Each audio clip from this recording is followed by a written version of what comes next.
चलिए आज का क्लास क्या होगा, प्रेजेंट कंटिन्यूअस लिखेंगे ऊपर में, प्रेजेंट कंटिन्यूअस टेंस। सबसे पहले हम लोग क्या पढ़े थे, प्रेजेंट इंडेफिनिट।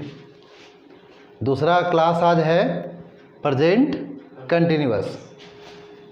इसका पहचान क्या है, वाक्य के अंत में क्या रहेगा, रहा है, रही है, रहे हैं, रहा हूं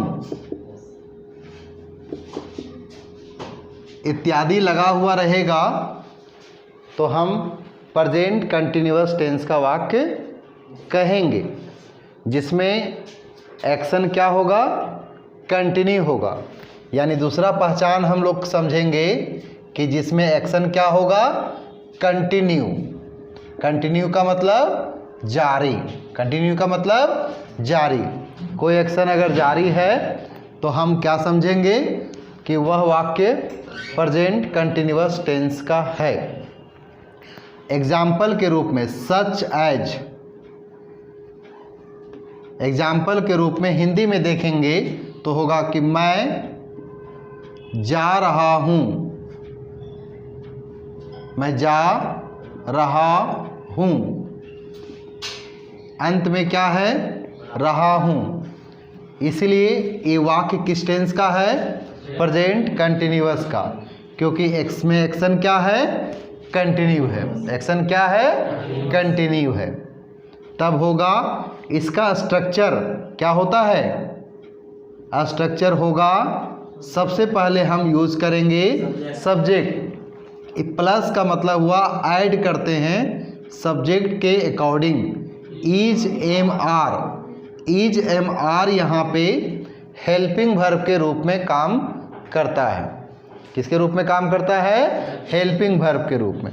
वर्ब कितने प्रकार के होते हैं, मुख्यतः दो प्रकार के वर्ब होते हैं, हेल्पिंग वर्ब और मेन वर्ब, ट्रांजिटिव वर्ब और इनट्रांजिटिव वर्ब। वर्ब का जब हम प्रयोग बताएंगे तो उसमें वर्ब का क्लासिफिकेशन बताएंगे, बट मुख्य रूप से आपको दो वर्ब यूज करना है टेंस में, हेल्पिंग वर्ब और मेन वर्ब। तो यहाँ पे इज एम आर क्या हुआ, हेल्पिंग वर्ब हुआ। ठीक है, किसके अकॉर्डिंग लगेगा, सब्जेक्ट के अकॉर्डिंग। उसके बाद क्या लगाएंगे, वर्ब का फोर्थ फॉर्म लगाएंगे और ऑब्जेक्ट होगा और कंप्लीमेंट। ये दोनों हो भी सकता है, नहीं भी हो सकता है। ये स्ट्रक्चर है प्रेजेंट कंटिन्यूअस का अफर्मेटिव सेंटेंस। कौन सा सेंटेंस का रूल है, अफर्मेटिव सेंटेंस। अफर्मेटिव के बाद उसका नेगेटिव भी आता है, तो नेगेटिव में हम लोग क्या करते हैं, ये किसका हो गया, ये अफर्मेटिव का स्ट्रक्चर हो गया। नेगेटिव में हम लोग क्या करेंगे, इज एम आर के बाद, इज एम आर के बाद नॉट लगा देंगे। इज एम आर के बाद नॉट लगाएंगे, नॉट के बाद भी फोर का प्रयोग करेंगे। ऑब्जेक्ट और एक्स्ट्रा में जो होगा वो कंप्लीमेंट कहलाएगा, जिसको हिंदी में पूरक कहते हैं। ये आपका स्ट्रक्चर है नेगेटिव सेंटेंस का, है ना। नेगेटिव सेंटेंस का स्ट्रक्चर है किस टेंस में, प्रेजेंट कंटिन्यूअस टेंस में। कोई डाउट है क्या, कोई डाउट नहीं है, क्योंकि ये अब बचपन से पढ़ते आए हैं। तो इसमें नया क्या हो सकता है, तो नया हो सकता है, अभी थोड़ा सा ठहरिए, इसका आप लोग पहले एग्जाम्पल देखेंगे।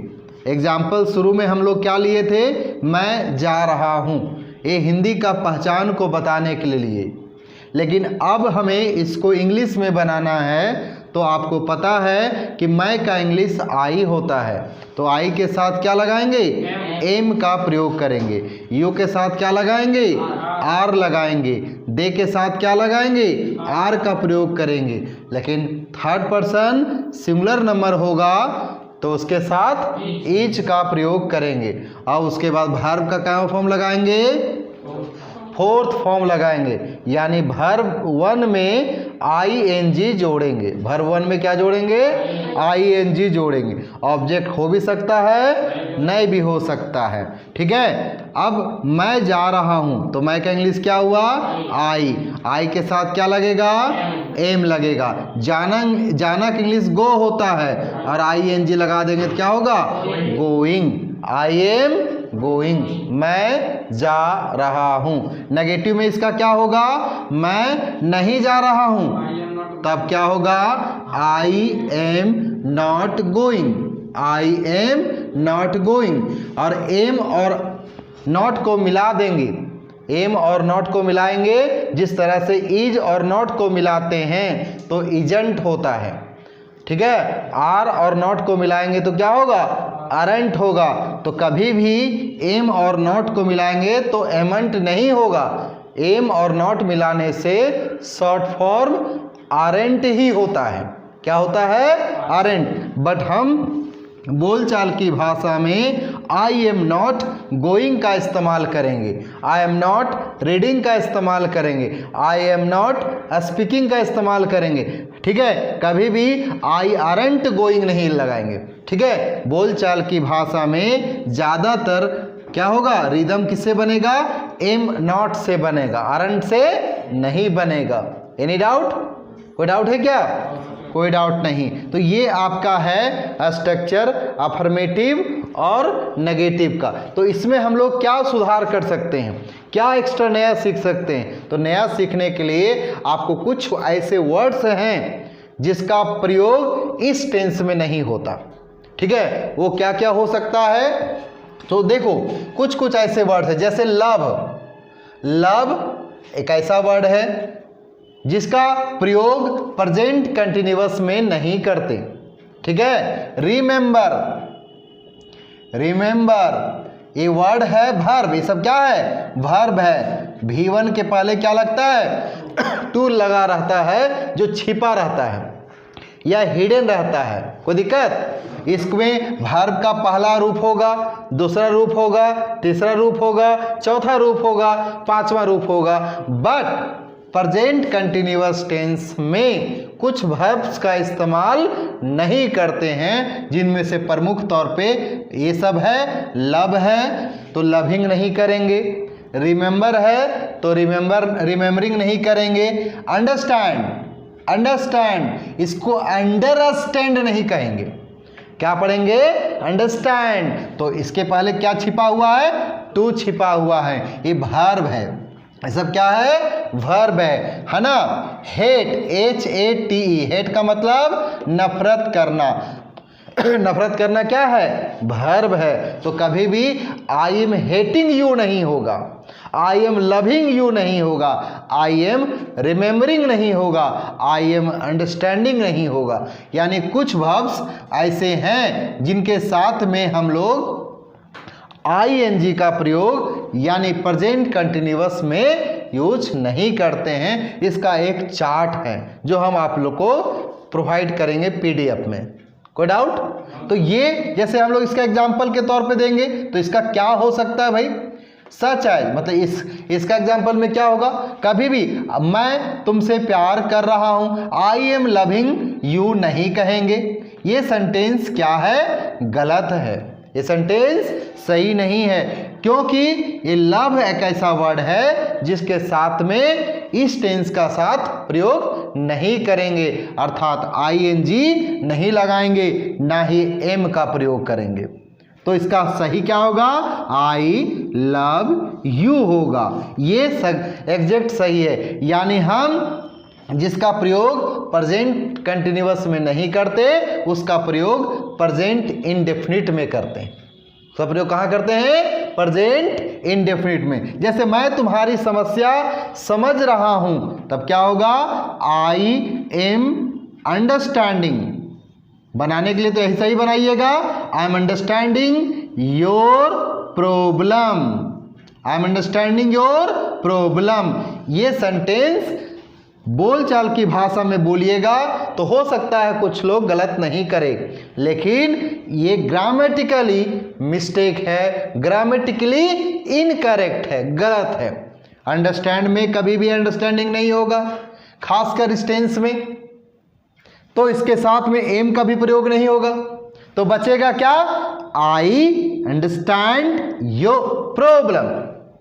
आई अंडरस्टैंड योर प्रॉब्लम मतलब मैं आपकी समस्या समझता हूं, समझ सकता हूं या समझ रहा हूं। अगर इसका इतना हिंदी बनाइएगा तो होगा, लेकिन कभी भी I am understanding your problem नहीं होगा, क्योंकि अंडरस्टैंड एक ऐसा वर्ड है जिसका यूज प्रेजेंट कंटिन्यूअस में नहीं करते। कोई डाउट? चलिए आप लोग लिखिए। चलिए अब हम लोग प्रेजेंट कंटिन्यूअस में कुछ स्पेशल रूल आता है, उसको हम लोग समझेंगे। स्पेशल रूल में क्या है? ऐसे आप शुरू से जानते आए हैं, प्रेजेंट इंडेफिनिट में भी हम बताएं कि जब दो वर्ब होगा तो दो वर्ब के बीच में टू लगता है, और टू के बाद जो वर्ब होगा वो वर्ब का फर्स्ट फॉर्म यूज होगा। होगा ना या नहीं होगा? बिल्कुल होगा। तो इस टेंस में भी अगर दो वर्ब है तो हम लोग कहाँ, इसको हम लोग स्पेशल रूल कहेंगे। स्पेशल रूल में हम लोग सबसे पहले क्या करेंगे? सब्जेक्ट यूज करेंगे। उसके बाद ईच, एम, आर जो हेल्पिंग वर्ब है किसके अकॉर्डिंग लगता है? सब्जेक्ट के अकॉर्डिंग लगता है। उसके बाद वर्ब का चौथा फॉर्म लगेगा, लेकिन जब दो वर्ब होगा तो वर्ब का चौथा फॉर्म के बाद टू का इस्तेमाल करेंगे। किसका इस्तेमाल करेंगे? टू। और टू के बाद हमेशा वर्ब का फर्स्ट फॉर्म ही लगता है, किसी किसी अवस्था में छोड़ के। ठीक है, बहुत ही रेयर केस में टू के बाद अलग वर्ब लगता है, लेकिन मैक्सिमम आपको टू के बाद वर्ब का फर्स्ट फॉर्म ही यूज होता है। इसके बाद ऑब्जेक्ट, उसके बाद कॉम्प्लीमेंट, इसका प्रयोग निश्चित नहीं है। सेंटेंस में दिया रहेगा तो देंगे, नहीं दिया रहेगा तो नहीं देंगे। ये स्ट्रक्चर है स्पेशल रूल का। अब इसका प्रयोग कैसे करेंगे हिंदी वाक्य में? जैसे मैं गाड़ी खरीदने जा रहा हूं। देखिए अंत में रहा हूं लिखा हुआ है, ऐसा लगता है कि प्रेजेंट कंटिन्यूअस टेंस का वाक्य है। लगता क्या है भी, बट अगर गौर से देखिएगा तो ये टेंस जो है प्रेजेंट कंटिन्यूअस टेंस क्या बतलाता है? कि एक्शन कंटिन्यू हो रहा हो, प्रेजेंट में एक्शन जारी है। तो इसमें इस सेंटेंस से पता चलता है कि एक्शन जारी नहीं है। मैं गाड़ी खरीदने जा रहा हूं, गाड़ी खरीद नहीं रहा हूं, गाड़ी खरीदने जा रहा हूं, मतलब एक्शन बाद में होगा, एक्शन बाद में होगा, बट बन रहा है किस टेंस में? प्रेजेंट कंटिन्यूअस टेंस में। ठीक है, तो इसका क्या होगा? जाना की इंग्लिश क्या होगा? गो, और गो का भी फॉर गोइंग होगा। तो सबसे पहले देखते हैं, आई एम गोइंग, नियम के हिसाब से टू लगेगा। भी फोर के बाद आई एम गोइंग टू, खरीदना के लिए क्या होगा? B U Y, buy. क्या खरीदने जा रहे हैं? गाड़ी। तो एक कार कह सकते हैं, आप वैन कह सकते हैं, व्हीकल कह सकते हैं, बट प्रयोग में जनरली लोग एक कार कहता है। यहाँ गाड़ी खरीदने का अर्थ है जेसीबी नहीं, यहाँ गाड़ी खरीदने का अर्थ है जो आप इस्तेमाल करते हैं, फोर व्हीलर। ठीक है, तो वो आपका ए कार का इस्तेमाल कर सकते हैं, ए व्हीकल का यूज कर सकते हैं, ठीक है, अ वैन का इस्तेमाल कर सकते हैं। तो ये सेंटेंस बना किससे है? प्रेजेंट कंटिन्यूअस से। बट इस सेंटेंस से फ्यूचर के एक्शन को बताता है, फ्यूचर के एक्शन को बताता है। इसलिए कभी कभी कहा जा सकता है कि यह सेंटेंस प्रेजेंट कंटिन्यूअस टेंस का है ही नहीं, ये सेंटेंस फ्यूचर टेंस का है। क्यों? क्योंकि इस सेंटेंस से एक्शन प्रेजेंट का नहीं फ्यूचर का बोध हो रहा है। इसीलिए I am going to buy a car, ये सेंटेंस फ्यूचर टेंस का कहलाता है, लेकिन बन रहा है किस टेंस के अनुसार? प्रेजेंट कंटिन्यूअस टेंस के अनुसार। ठीक है, अब हम आगे बढ़ते हैं, इसी तरह से देते हैं, वह मैच खेलने जा रहा है। अगर हम ये बोलते कि वह मैच खेल रहा है, तब एक्शन होगा जारी, एक्शन जारी वहां पे दिखाएगा। लेकिन यहां पे बोल रहे हैं वह मैच खेलने जा रहा है, खेल नहीं रहा है, खेलने जा रहा है, तब होगा ही, लड़का है तो ही लगाएंगे। ही के साथ क्या लगता है? इज का प्रयोग करते हैं। क्यों करते हैं? क्योंकि ये सिंगुलर है। क्या है? सिंगुलर है। और इज भी क्या है? सिंगुलर है। यानी सब्जेक्ट सिंगुलर होगा तो वर्ब भी क्या होगा? सिंगुलर होगा। He is going to play the match, play the match. ये मैच के पहले द क्यों लगाए? ये आर्टिकल है, क्योंकि कोई खास मैच की बात कर रहे हैं। पहले से पता होगा ना कि ये मैच होने वाला है, 2020 मैच होने वाला है, या जो भी मैच होगा वो आपको पहले से पता है। इसका मतलब है उस जब पहले से फिक्स्ड हो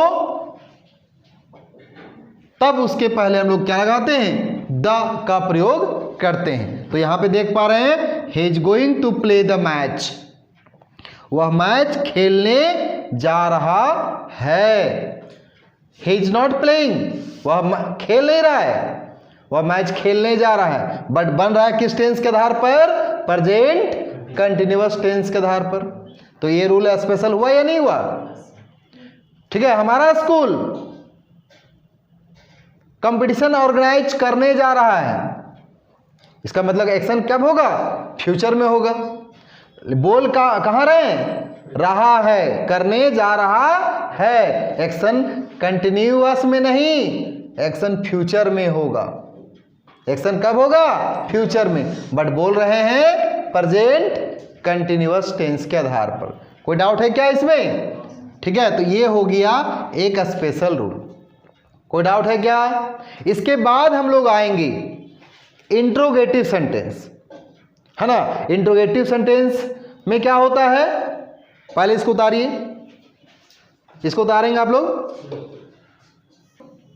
क्या देखेंगे? Interrogative sentence.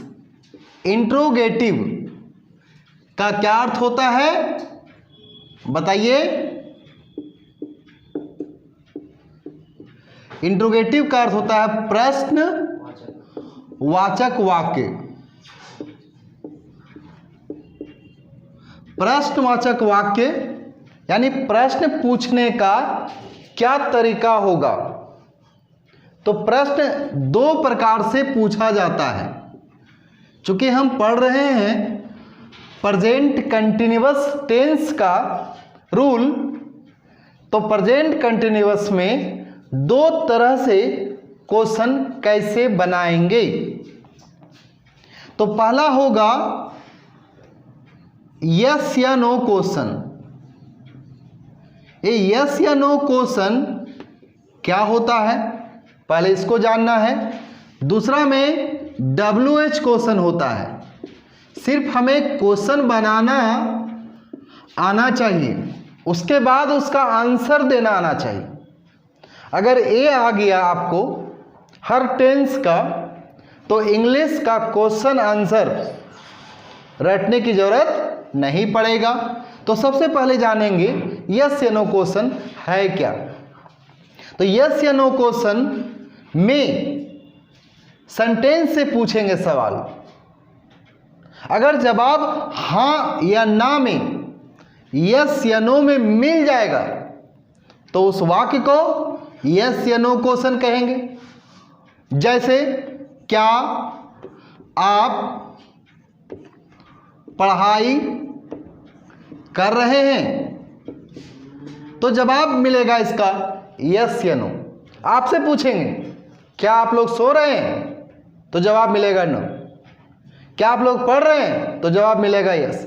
क्या आप लोग अंग्रेजी सीख रहे हैं, कंटिन्यूअस में पूछ रहे हैं सब, तो ऐसे सवाल का जवाब क्या मिलेगा, यस या नो में मिलेगा। इसलिए इसको कहते हैं यस या नो क्वेश्चन। इसलिए इसको क्या कहते हैं, यस या नो क्वेश्चन। WH क्वेश्चन क्या है, जिसका जवाब हां या ना में नहीं दे सकते, जिसका जवाब हां या ना में नहीं दे सकते, जिसका जवाब विस्तृत रूप में देना पड़ेगा। अगर क्वेश्चन पूछा गया व्हाट से, तो आपको जवाब देना होगा आइटम बताना पड़ेगा। क्या तुम कर रहे हो, क्या तुम कर रहे हो, तुम क्या कर रहे हो, तो जवाब हां या ना में नहीं होगा, बताना होगा एक्शन, क्या कर रहे हो। तुम क्यों खा रहे हो, तो रीजन बताना पड़ेगा। तुम कहां खा रहे हो, तो प्लेस बताना पड़ेगा। तुम कब खा रहे हो, तो टाइम बताना पड़ेगा। इसका मतलब है इन सारे सवाल जिसमें कैसे, क्यों, कब, कहां, कौन से प्रश्न आएंगे, तो उसे कहेंगे WH क्वेश्चन। ठीक है, जिसका जवाब यस या नो में नहीं दे सकते। इसको बताना पड़ेगा आपको, कैसे, तरीका बताना पड़ेगा, क्यों, रीजन बताना पड़ेगा, कब, टाइम बताना पड़ेगा, कहां, प्लेस बताना पड़ेगा, कौन, पर्सन का नाम बताना पड़ेगा, किसके द्वारा वर्क हो रहा है वो बताना पड़ेगा। तो इंट्रोगेटिव सेंटेंस कितने होते हैं, 2। पहला यस या नो क्वेश्चन, दूसरा WH क्वेश्चन। इसका स्ट्रक्चर प्रेजेंट कंटिन्यूअस में क्या होगा, इसका स्ट्रक्चर सबसे पहले हम लोग इज, एम या आर का प्रयोग करेंगे। किसके अकॉर्डिंग, सब्जेक्ट के अकॉर्डिंग। अगर हमें आई रहेगा तो हम क्या आर का प्रयोग करेंगे, कभी नहीं। आई के साथ क्या लगाते हैं, एम का प्रयोग करते हैं। तो क्वेश्चन में हम लोग क्या करेंगे, एम का प्रयोग बाहर कर देंगे। ही रहेगा तो इज लगाएंगे, बट सब्जेक्ट के पहले। उसके बाद वर्ब का क्या फॉर्म, चौथा रूप। चौथा रूप कहने का अर्थ क्या हुआ, V1 में ING जोड़ देते हैं, V1 में ING जोड़ देते हैं। इसमें भी रूल है कि डायरेक्ट आपको V1 में ING नहीं जोड़ना है। कुछ ऐसे वर्ब हैं जिसका नियम है, उसको आपको अलग से पढ़ना पड़ेगा। इसके बाद ऑब्जेक्ट होगा तो देंगे, नहीं होगा तो नहीं देंगे। कंप्लीमेंट होगा तो देंगे, नहीं होगा तो नहीं देंगे। फिर क्वेश्चन मार्क देना है लिखते वक्त, ऐसा नहीं बोलते वक्त नहीं देना है। ठीक है, बोलने समय क्वेश्चन मार्क नहीं बोल दीजिएगा, आपको क्या करना है, लिखते समय देना है। ये मार्क है, क्वेश्चन मार्क। ये फॉर्मूला है किसका, यस या नो क्वेश्चन का। क्या आप, क्या का इंग्लिश ऐसे वाट होता है, लेकिन यहां वाट नहीं होगा। क्यों नहीं होगा, क्योंकि ये लाइन का आंसर हां या ना में हो रहा है। क्वेश्चन पूछ रहे हैं आपसे, आपसे क्वेश्चन पूछ रहे हैं, तो आंसर क्या होगा, या तो आई से होगा या वी से होगा। अगर हम एक व्यक्ति से क्वेश्चन पूछेंगे कि क्या आप पढ़ रहे हैं, तो जवाब होगा हाँ मैं पढ़ रहा हूं। अगर हम पूछेंगे सभी से क्या आप लोग पढ़ रहे हैं, तब जवाब होगा हाँ हम लोग पढ़ रहे हैं। यानी क्वेश्चन, एक व्यक्ति से क्वेश्चन पूछेंगे तो आंसर आई से होगा, अनेक से क्वेश्चन पूछेंगे तो वी से होगा आंसर। कोई दिक्कत? अब हम इसको देखेंगे, क्या आप पढ़ाई कर रहे हैं, इसमें सब्जेक्ट कौन है? आप है। आपका इंग्लिश क्या होता है? यू। तो यू के साथ क्या लगेगा? पहले आर का प्रयोग करेंगे, आर यू। पढ़ाई करना के इंग्लिश क्या होगा? रीड या स्टडी।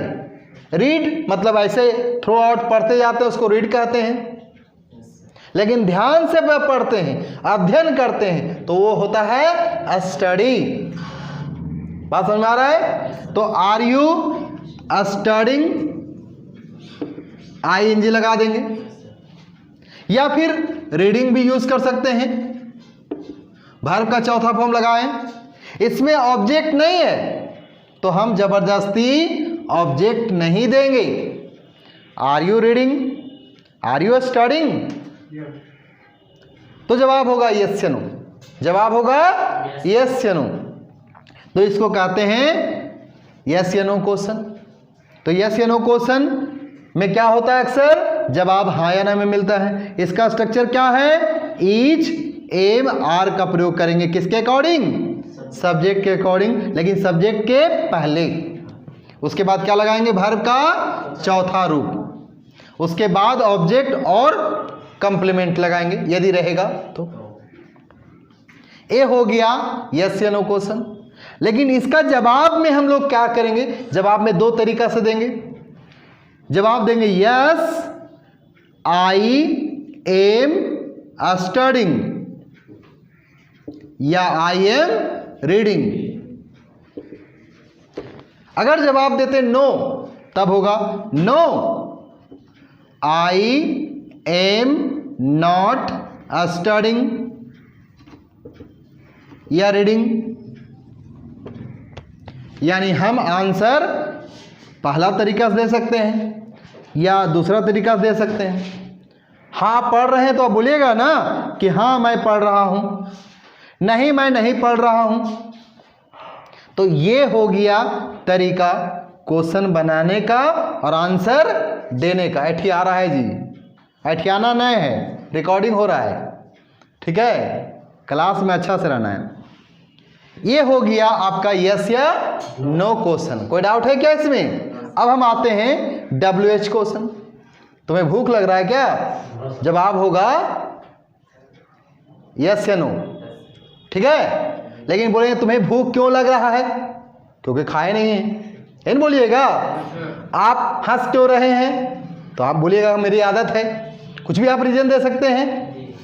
तो ऐसे में क्यों, कैसे, कहां, कब का जब क्वेश्चन में आएगा तो हम स्ट्रक्चर क्या बनाएंगे? सबसे पहले WH वर्ड लिखेंगे। WH वर्ड यानी क्यों, कैसे, कहां, कब का मीनिंग लिखेंगे। इसके बाद ईच, एम या आर का प्रयोग करेंगे। किसके अकॉर्डिंग? सब्जेक्ट के अकॉर्डिंग। उसके बाद वर्ब का चौथा रूप, उसके बाद ऑब्जेक्ट, उसके बाद कंप्लीमेंट। ये उसके बाद क्वेश्चन मार्क देंगे। ये फॉर्मेट है किसका? WH क्वेश्चन का। स्ट्रक्चर बोलिए, रूल बोलिए, ठीक है? तो ये पहले रूल समझना पड़ेगा, तब ना आप आंसर दे पाइएगा। इसका क्वेश्चन कैसे बनेगा? जैसे आप कैसे लिख रहे हैं, आप कैसे लिख रहे हैं, तो इसका मतलब हाँ या ना में नहीं दे सकते जवाब। आप कैसे लिख रहे हैं, तरीका बताना पड़ेगा, ठीक है? तो कैसे का इंग्लिश क्या होगा? हाउ। ऐसे देखिएगा, हाउ में WH है ही नहीं, WH नहीं है, लेकिन हम यहां लिखे WH होना चाहिए। तो ये एक्सेप्शनल है, एक इसमें है एक्सेप्शनल यानी अपवाद, ठीक है, क्योंकि इसका जवाब हाँ या ना में नहीं हो सकता। हाउ, सब्जेक्ट कौन है? आप का इंग्लिश क्या होगा? यू, तो यू के साथ क्या लगेगा? आर। हाउ आर यू, इसमें वर्ब कौन है? लिखना, तो लिखना के इंग्लिश क्या होगा? राइट, तो क्या होगा? राइटिंग हो जाएगा। फिर क्वेश्चन मार्क देंगे, हाउ आर यू राइटिंग, तुम कैसे लिख रहे हो, आप कैसे लिख रहे हैं। तो इसमें तरीका बताना है, इसमें आंसर हाँ या ना में नहीं देना है। कोई डाउट है क्या? तो ये हो गया यस या नो क्वेश्चन और WH क्वेश्चन। कोई डाउट है क्या? चलो लिखो इसको।